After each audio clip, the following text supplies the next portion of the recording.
नमस्कार बच्चों। जो 10th क्लास में पिछले 3 सालों के जो बोर्ड के पेपर आए हुए हैं, मार्च 2017, 2018 और 2019, उसके 1 अंक वाले प्रश्नों के जो बहुविकल्पी प्रश्न हैं या वैसे प्रश्न हैं, उनके उत्तर आज हम दोहराई करेंगे। और मैं समझता हूँ कि तीनों वर्षों के चारों सेट ABCD मिलकर के 12 पेपर हो जाते हैं। और इन 12 पेपरों में अगर हम 12 पेपरों के जो 1 अंक वाले प्रश्न भी अगर पूरी तरह से अच्छी तरह से दोहराई कर लेते हैं, तो मेरा मानना है कि वार्षिक परीक्षा में लगभग यही प्रश्न घूम फिर करके आते हैं। तो इसलिए मैंने जो सारे जितने भी प्रश्न हैं 1 अंक वाले, उन सभी प्रश्नों को एक साथ लिख लिया और मैं आपको आज इसकी हम साथ बैठ के दोहराई करते हैं। तो जब सबसे पहला प्रश्न है, सूर्योदय तथा सूर्यास्त के समय सूर्य तथा उसके आसपास का रक्तताप प्रतीत होने का मुख्य कारण कम तरंग दैर्घ्य के प्रकाश का खाली स्थान है। सूर्योदय और सूर्यास्त के समय सूर्य तथा उसके आसपास का रक्तताप, जब सूर्योदय होता है और जब सूर्यास्त होता है तो आसमान में जो लालिमा दिखाई पड़ती है वो किस कारण दिखाई पड़ती है? तो उसके 4 ऑप्शन कौन कौन से हैं? परावर्तन, A, B अपवर्तन, C प्रकीर्णन और D इनमें से कोई नहीं। तो इसका जो उत्तर है वो है प्रकीर्णन। प्रकीर्णन का मतलब होता है रंगों का फैलाव होना। तो जो सूर्य का जो रंग है, लाल रंग है, उसका जो फैलाव हो जाता है कम तरंग दैर्घ्य के कारण, उसके कारण जो है वो सूर्योदय से पहले और सूर्यास्त के बाद में जो है आकाश के अंदर लालिमा दिखाई पड़ती है। तो ये शब्द याद रखेंगे, प्रकीर्णन। दूसरा प्रश्न है हमारा, विद्युत ऊर्जा के व्यापारिक मात्रक 1 किलोवाट घंटा या ब्रैकेट में 1 kWh का मान क्या है? विद्युत ऊर्जा का व्यापारिक मात्रक, जिसमें हमारा बिजली का बिल आता है, तो वो किलोवाट घंटे की व्यापारिक मात्रक क्या है? तो उसका व्यापारिक मात्रक का मान जो है, ए ऑप्शन है 3.6 गुना में 10⁻6 वाट सेकंड, बी 3.6 गुना में 10 जूल, सी ऑप्शन कह रहा है ए और बी दोनों सही हैं, वाट सेकंड कर लो या जूल, और डी इनमें से कोई नहीं। तो मैं आपको बता दूं कि जो वाट सेकंड है और जूल है वो एक ही बात है।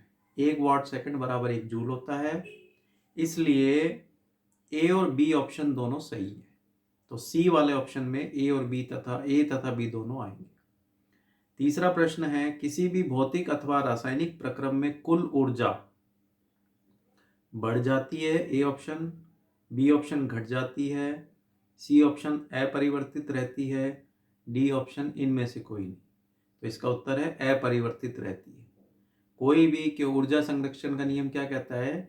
ऊर्जा न तो समाप्त होती है, न ही उत्पन्न की जा सकती है, परंतु एक रूप से दूसरे रूप में परिवर्तित होती है, इसलिए हम कहेंगे अपरिवर्तित रहती है, कुल ऊर्जा अपरिवर्तित रहती है। चौथा प्रश्न है हमारा, किसी व्यक्ति के नेत्र के क्रिस्टलीय लेंस का धुंधला होना नेत्र के किस रोग को दर्शाता है? हमारी जो आंखों का लेंस होता है वो अगर धुंधला हो जाए तो दिखने में परेशानी होने लगती है। वो किस कारण से होता है, किस रोग के कारण को दर्शाता है? कौन सा रोग है वो? ए मोतियाबिंद, बी रंग अंधता, सी ए तथा बी दोनों, और डी इनमें से कोई नहीं। तो मैं आपको बता दूं कि जो मोतियाबिंद जिसको हम बीमारी कहते हैं, आंखों की बीमारी, उस मोतियाबिंद के अंदर हमारे आंखों के लेंस में धुंधलापन हो जाता है और वो दूधिया हो जाता है और उसके अंदर धुंधला धुंधला दिखाई पड़ता है। तो इसलिए हम, इसका उत्तर है मोतियाबिंद। आंखों के लेंस का दूधिया होना, उसके अंदर धुंधलापन आ जाना, वो मोतियाबिंद का लक्षण होता है। पांचवा प्रश्न है, तारों के टिमटिमाने का मुख्य कारण क्या है? तारे जब टिमटिमाते हैं, हम देखते हैं आकाश में तारे टिमटिमाते हैं, तो उसका मुख्य कारण क्या है? ए परावर्तन, बी अपवर्तन, सी प्रकीर्णन या डी इनमें से कोई। तो इसमें सही उत्तर है बी अपवर्तन। क्या आएगा? अपवर्तन। अपवर्तन का मतलब जब प्रकाश तारों का प्रकाश इतनी दूरी से पृथ्वी तक आता है तो वो अनेकों बार अपने पथ को परिवर्तित करता है, जिसके कारण उस प्रकाश का अपवर्तन होता है और उस अपवर्तन के कारण ही वो तारे हमें टिमटिमाते हुए प्रतीत होते हैं। तो इसका उत्तर है अपवर्तन। छठा प्रश्न है, निम्न में से कौन विद्युत शक्ति को नहीं दर्शाता है? इसमें थोड़ा सा आपने ध्यान रखना पड़ेगा। इसमें 4 सूत्र दे रखे हैं और हमें बताना कि कौन सा सूत्र इसके अंदर गलत है, जो कि विद्युत शक्ति का सूत्र नहीं है। तो पहला है P बराबर वी आई, ये सही है। दूसरा है P बराबर वी क्यू बटे में T, ये भी सही है। तीसरा है P बराबर आई स्क्वायर आर, ये भी सही है। और चौथा है P बराबर आई स्क्वायर आर टी, ये गलत है। तो जो कह रहा है विद्युत शक्ति को नहीं दर्शाता है तो वो है P बराबर आई स्क्वायर आर टी, ये विद्युत शक्ति का सूत्र नहीं है, इसलिए इसका आंसर डी आएगा। सातवां है, निम्न में से कौन ऊर्जा का परंपरागत स्रोत नहीं है? परंपरागत स्रोत मतलब जो हम काफ़ी समय से, लंबे समय से जिनका उपयोग करते आ रहे हैं उनको हम परंपरागत ऊर्जा के स्रोत कहते हैं। जैसे इसमें ऑप्शन है ए जैव मात्रा, बी सौर ऊर्जा, सी पवन ऊर्जा और डी इनमें से कोई नहीं। तो परंपरागत ऊर्जा का स्रोत नहीं है, कौन सा नहीं है? इनमें से कोई नहीं आएगा, इनमें से कोई नहीं आएगा ऊर्जा का परंपरागत स्रोत, क्योंकि ऊर्जा के जो परंपरागत स्रोत हैं वो उसके अंतर्गत हम कोयला तथा पेट्रोलियम लेते हैं। इसमें ना तो कोयला है ना पेट्रोलियम, इसलिए इनमें से कोई नहीं। डी ऑप्शन इसका सही उत्तर है। वह व्यक्ति, 8वां क्वेश्चन देखिए, वह व्यक्ति जो विभिन्न रंगों की पहचान करने में असमर्थ हो तो वह किस रोग से ग्रसित होता है?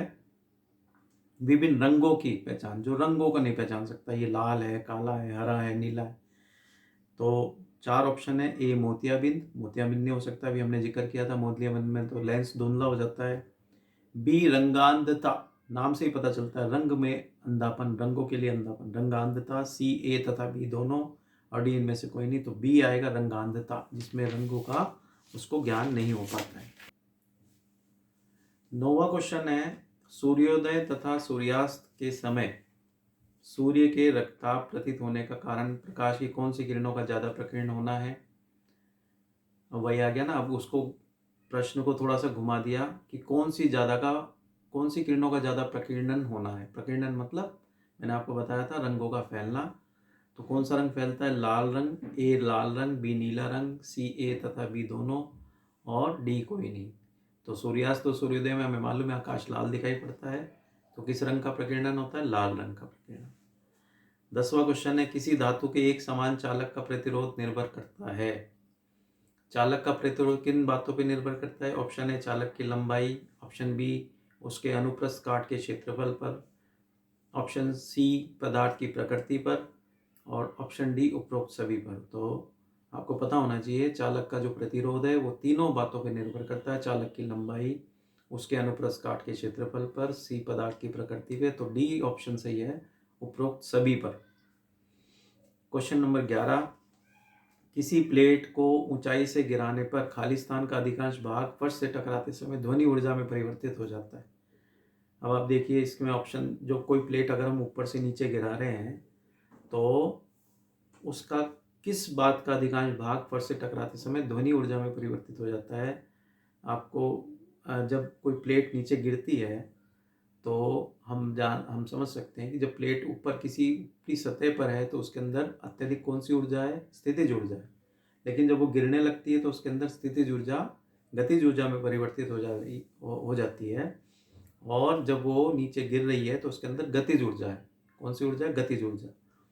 तो उसका गतिज ऊर्जा का अधिकांश भाग जो है जैसे ही वो भूमि से टकराता है तो ध्वनि ऊर्जा में परिवर्तित हो जाता है। इसके ऑप्शन है ए गतिज ऊर्जा, बी स्थितिज ऊर्जा, सी ए तथा बी दोनों, डी कोई नहीं। तो इसमें गतिज ऊर्जा आएगा। गतिज ऊर्जा का अधिकांश भाग जो है फर्श से टकराते समय ध्वनि ऊर्जा में परिवर्तित हो जाता है। 12वां क्वेश्चन है, अग्रिम सूर्योदय तथा विलंबित सूर्यास्त, अग्रिम सूर्योदय सूर्योदय जो सूर्य के निकलने से पहले हो जाता है, हमारे को सूर्य के निकलने से, वास्तविक निकलने से कुछ चंद मिनटों पहले ही हमें सूर्य की जो बाह्य सतह है वो हमें दिखाई पड़ने लगती है आकाश में। उसी प्रकार से जब सूर्यास्त हो जाता है उसके कुछ समय के बाद तक भी हमें सूर्य की जो है आउटर लेयर जो है, बाह्य कवच जो है हमें दिखाई पड़ता है। इसका क्या कारण है? क्या कारण है कि सूर्योदय होने से पहले भी दिख रहा है और सूर्यास्त होने के बाद भी हमें सूर्य दिख रहा है। तो 4 ऑप्शन है, अपवर्तन, परावर्तन, सी, ए तथा बी दोनों, या डी कोई नहीं। तो इसका उत्तर है अपवर्तन। अपवर्तन के कारण ही सूर्योदय से पहले हमें सूर्य दिख रहा है, सूर्यास्त के बाद भी हमें सूर्य दिखाई पड़ता है, उसका मुख्य कारण है अपवर्तन। 13वां क्वेश्चन है, निम्नलिखित में कौन सा यंत्र विभवांतर को मापने के लिए उपयोग में लाया जाता है? विभवांतर, वोल्टेज को मापने के लिए। तो ए ऑप्शन है एमीटर, बी वोल्टमीटर, सी ए तथा बी दोनों, और डी कोई नहीं। तो जैसे मैंने आपको बताया, विभवांतर को वोल्टेज कहते हैं, पोटेंशियल डिफरेंस, तो वोल्ट मीटर इसका उत्तर है। विभवांतर को मापने के लिए वोल्ट मीटर का उपयोग किया जाता है, बी ऑप्शन सही है। 14वां क्वेश्चन है, मोमबत्ती को के जलने पर, जब मोमबत्ती जलती है तो रासायनिक ऊर्जा परिवर्तित हो जाती है। मोमबत्ती के अंदर जो रसायन है वो रासायनिक ऊर्जा किस में परिवर्तित होती है? ऊष्मीय ऊर्जा में, बी प्रकाश ऊर्जा में, सी ए तथा बी दोनों में, डी कोई नहीं। तो हमें मालूम है जब मोमबत्ती जलती तो दोनों कार्य होते हैं, ऊष्मा भी उत्पन्न होती है, प्रकाश भी उत्पन्न होता है।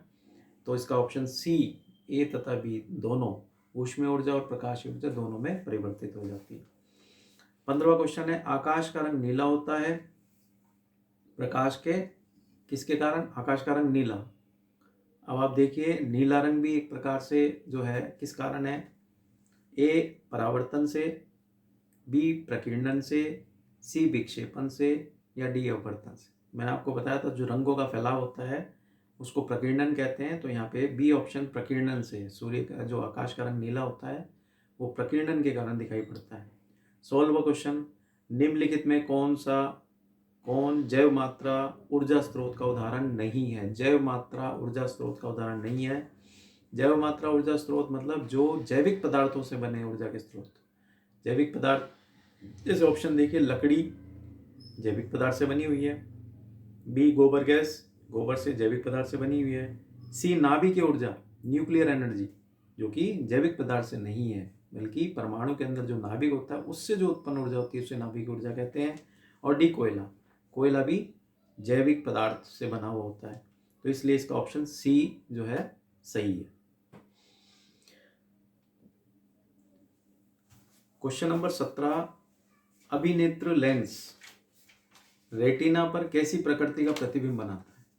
मतलब जो हमारे आंखों के अंदर जो लेंस है, अभिनेत्र लेंस जिसको कहते हैं, वो हमारे रेटिना पर यानी दृष्टि पटल पर कैसी प्रकृति का प्रतिबिंब बनाता है? कोई वस्तु हम देखते हैं तो उसकी प्रतिबिंब हमारी दृष्टि पटल पे कैसा बनता है? तो इसके ऑप्शन है, ऑप्शन नहीं दे रखे हैं, ये 1 मार्क का 1 नंबर का क्वेश्चन है, तो इसका आंसर होगा कि यह रेटिना पे उल्टा तथा वास्तविक प्रतिबिंब बनाता है। कैसा बनाता है? उल्टा तथा वास्तविक प्रतिबिंब बनाता है, जिसको इंग्लिश में रियल एंड इन्वर्टेड इमेज कहते हैं। क्वेश्चन नंबर 18, वापस से पहले ऑप्शन दिए हुए थे लेकिन अभी ऑप्शन नहीं दे रखे हैं। चालक तार का प्रतिरोध किन कारकों पर निर्भर करता है? अभी हमने पढ़ा भी था, 3 इसके कारक हैं। नंबर 1 चालक तार की लंबाई, नंबर 2 चालक तार के अनुप्रस्थ काट का क्षेत्रफल जिसको मोटाई भी कह देते हैं आमतौर पे, और नंबर 3 चालक तार की प्रकृति पर कि किस पदार्थ का वो चालक तार है, लोहे का है, तांबे का है, एल्यूमिनियम का, तो उसकी प्रकृति। तो 3 बातें हैं। नंबर 1 चालक तार की लंबाई पर, चालक तार के अनुप्रस्थ काट के क्षेत्रफल पर, नंबर 3 चालक तार की प्रकृति पर।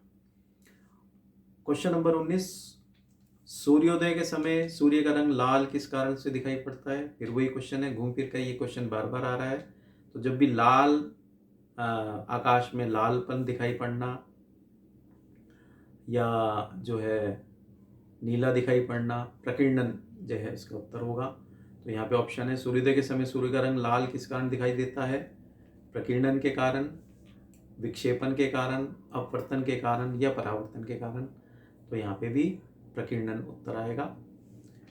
क्वेश्चन नंबर 20 है, परितारिका का क्या कार्य है? परितारिका हमारे आँख का एक भाग होती है और जो हमें हमारी आँख के अंदर जो गहरे रंग का जो हिस्सा दिखाई देता है, जिसको आइरिस भी कहते हैं, कईयों के काले रंग की होती है, अधिकतरों के, किसी की भूरे रंग की भी होती है और किसी के नीले रंग की भी होती है, तो उसको परितारिका कहते हैं हिंदी में।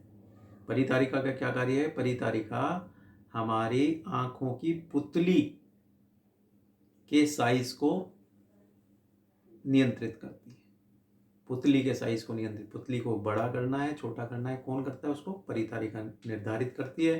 तो इस प्रकार से आज हमने 20 क्वेश्चंस जो है एक एक नंबर के करे, और मैं समझता हूँ कि अगर आप इसको देखेंगे बार बार तो ये आपके 20 क्वेश्चन एक तरह से रिवाइज हो जाएंगे।